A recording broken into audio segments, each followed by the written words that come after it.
Good day, folks. This is Greg Judy at Green Pastures Farm. Today we're on a lease farm. We're actually got the wires close to the back of his yard as we can. And he wanted us to graze the yard, but we got 3¼ inches of rain last night. And I mean, it's wet. And so I told him we'd graze the back side of it. And next time around, we'll let them in here, and they'll clean a lot of this up. There's a few things we'll have to pick up, like that right there, his palm tree growing out of that tub. We'll have to protect that. So we'll run a wire around that shop there. But they'll eat all the plants right there. That's just stuff growing out of a tub. Man, are they going after it. They're really looking good. We've got, well, counting the calves and the bulls and everything in here, there's approaching 400 head in here. And this is the farm that we leased. Let's see, the first year I would have came in here would have been, well, Kevin was here. No, it wasn't Kevin, it was Jacob. Yeah, it was Jacob. And I know we fenced this, and Jacob was kind of shaking his head like, Greg, there's really not enough here to monkey with, to take our time. But I could see differently. I thought, you know what, it hooks onto our existing farms, and there's potential here. And so what we've done, instead of burning it when we first leased it, this was just thatch. I mean, it was nasty. Turning cattle in, there wasn't anything for them to eat. It's just thatch. A lot of broom sedge, no clover at all, zero. And just dead years of thatch. It's been 35 years since there's been any livestock on this. Anyway, I didn't burn it. We brought the cattle in and we trampled it. And folks, if you want to grow grass, stop your burning. And I know the purists, oh, you got to burn your pastures, you got to burn it, or you won't have cool season grasses. I'm sorry, warm season grasses. We've got warm season grasses in here. I just came down this driveway. There's a whole bunch of big blue stem.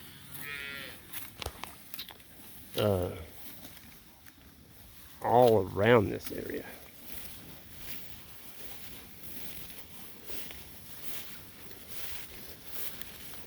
This is the pond down here that we built last fall. It's already full of water.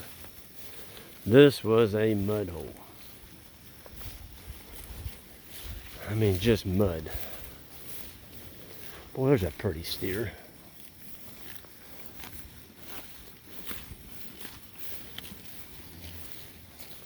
It's going to show you a close-up of it. So this pond was basically like a 100-year-old pond. The previous landowner had let cattle in it. It was just old, it silted in too.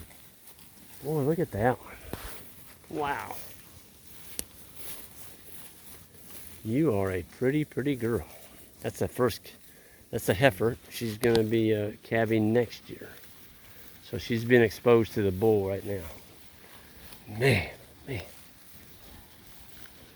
Almost hurts your eyes to look at. Getting down here a little closer. This is what we seed and put mulch down. And so I saved a little piece of that bale over there in that corner, because the plan was to take out those honey locusts, leave like maybe one for shade, but that whole thing is honey locusts. And it didn't happen. It just got wet and started raining. We never got it taken out, and that's why that hay was left there, was to mulch that. But the landowner, I paid for this. This pond, I paid for everything. The seed, the straw, the labor, building it, the pipe. Of course, this one doesn't have pipe, so I'll back off on that. We didn't put a pipe in this one. This is one of those that we'll probably put a rock skirt, possibly right over there where that blue post is in that corner. We got a nice pond, and he's got a good fishing pond here. Where before all he had was a mud hole. One of those kind of ponds that actually suck a cow up, get stuck in it. And this is a log. This is one tree. This is the only tree that was in that watershed. And Johnny's got his skid steer back on this farm now. We're going to push that, clear down on those trees, get rid of that stump. I don't know, the cows seem like they like rubbing on it. We got a really nice log off of it. That's going to go on our mill. That was a black oak. Got a nice 8-foot log off of that. That'll be milled up. I'm trying to find,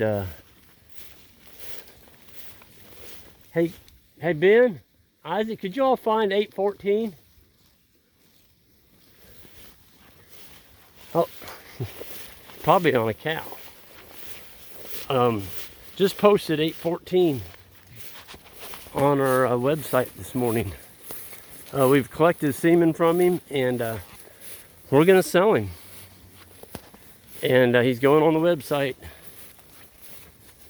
this morning, and the bidding ends next Tuesday. So this is Friday. He's not going to be up there very long. But it's the best bull we've ever raised at Green Pastures Farm. And I'm telling you, he's just a dude. Ben, stand next to him. Or Isaac. Yeah, Ben, you're pretty tall. I'll make him look tiny. Yeah. I'm 5'10". So, yeah. He's been chasing cows all morning. He's just a very aggressive breeder, but he's also the most docile animal I think we've ever raised, as far as a bull. Would you all agree? Yeah. He's like a little puppy, or a big puppy. We were loading him the other day, and he just walked right on the trailer like it. You didn't have to push him or anything. Yeah. Almost like you were talking to him. He stays in pretty good condition most of the time. But I'll get you a little closer view of him. He's got a really good sheath on him. He doesn't have a lot of hair all over him. The nuts, the testicles on the back are perfectly buckskin. You don't want hairy testicles. And it's just an inferior trait. You got hairy hair on the testicles. Somebody asked, well, what's the big deal about that? Well, when you got hair on them, they can't cool. They heat up more. And on a hot day when they're trying to breed, you don't want that. You don't want that. And hairy testicles will give you hairy udders on the females that come out of that bull. And you don't want hairy udders. That's an inferior trait too. You get a lot of hair around the udder on a newborn calf. They can't find the teat, all the hair. I hate hairy udders. I want buckskin udders. He is just a beautiful animal. So go to greenpasturesfarm.net and go to the Grass Genetic Bull area there on that web page. It's going to be on the front page. You just click on it and read up a little bit more about him. But we've got sons out of him now. A really nice battery of bulls coming on, and he's a 2018 model, and he'll make somebody an awful good herd sire. But that is the best bull we've ever raised right there. I may have to shed a few tears when he leaves, but he's a beautiful one. And I wanted to thank Donna from Heifer Ranch International down in Arkansas. They came up and got a bull yesterday for their herd, and I think they got a good one. So I think they're going to be quite pleased with the calves they get out of that bull. And also 833 went to Virginia, and that young man out there is going to have a really good herd sire to push his program forward.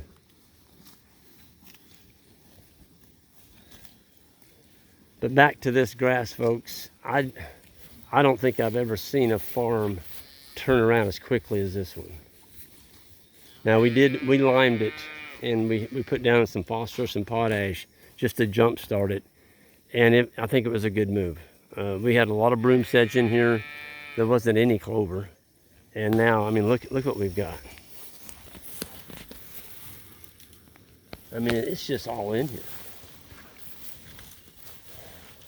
And the cattle are just doing fantastic, and the bull. Yeah, 814, you're loving it. I was going to show you, these are the kind of cows that we're trying to breed. And 814, because of his build, if you got 1,400 pound cows, that bull there's going to take him down to 1,000 pounds, your heifers. In a couple of years, keep the daughters out of them and breed them back, and you're going to have something looking like that. Folks, that cow weighs about 1,000, 1,050. On a really good day, she might go 11, but I mean, she's just big gut, short leg, fine bones. And that's the other thing. I'll say this: we saw some bulls here a couple of days ago, and I was looking at the legs on them, and my gosh, the bone on their legs below their hock must have been 6-inch diameter. Look at the bone on that bull. I mean, he's got very, very dense bones, like a deer bones. That's what you want. You want fine bones on your animals. You don't want that great big bone. All you got is a high maintenance animal. If you want to spend all your money keeping them alive on your farm, go get you a big boned one. And that's what you'll have. And all your cows will be that way too. And you need a really good job in town to support that kind of herd of animals, because they can't support themselves. Not out here on grass. And I just talked to a guy yesterday. His neighbor had those 1,600 pounders, and he's been watching this fella. My friend's got cows about like this. He's like, Greg, he's finally starting to say, you know what? I just can't hardly afford to feed my cows through the winter. Well, when you got 1,600 pounds out there eating hay versus one like this right here. That little cow there, that's a heifer. Might add a super nice heifer. Mature, she's going to weigh about 950. And she's slick as a button. And that's the kind of heifers that 814 will give you to put into your herd. And you've got to get that kind of animal if you want to make a living on the land. And, if you want to keep working in town and to support your cow habit, knock yourself out. But you know what? It gets old coming out here on the land every day and working hard and working in town just so you can enjoy animals. It shouldn't be that way. They should be out here so that you can enjoy your lifestyle, not the other way around. They need to be working for you. And they need to be raising beautiful little heifer calves like that, so that you can sell your older cows, keep your younger cows, and you're always going to have a younger group of females coming on like this. I mean, golly, she's feminine looking. Ugh, she's just beautiful. That may be one of the prettiest heifers in the group right there. She doesn't have hardly any flies on her, and this is massive fly season. If you got a cow that's got any hair on them, they're going to have flies.